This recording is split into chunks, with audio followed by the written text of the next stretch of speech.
I was going to do a write-up on this, but seeing as how I don't like typing, I'm just going to do a video instead. So all the parts for this conversion were this battery adapter from Amazon, and I'll put links to all this stuff, which I took apart. I've got some pictures of that I'll put in the video. Mounted it onto the back of the car here, just with some screws on the inside. Ran the wire down and into the battery compartment. I put it on the outside here just for ease of changing. Nothing else really.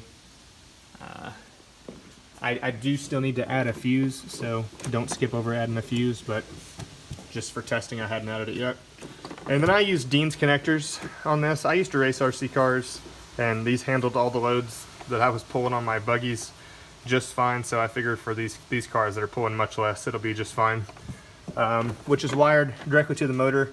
I've got her car hooked up with some headlights as well, but I've got to get a step down converter from 18 to 12 volts for that. But really, it's a pretty simple mod. That's pretty much all we did. And show you the headlights there. Those are some AutoZone specials, but on a little switch there. Yeah, that's pretty much everything we did to it. I upgraded to Titan 775 motors, which was a whole different thing. It was kind of a hassle to do, but once we got it done, it runs pretty good. I'll throw a battery in there real quick. Just a little XC battery off this cylinder here. Battery just snaps in and gets it pretty good. First test will be tonight, or this evening when my daughter gets home from school.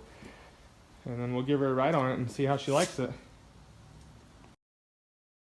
I do have one note to add here.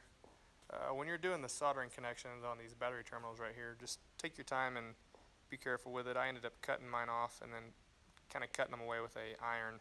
Too much heat and you could melt them out of the board.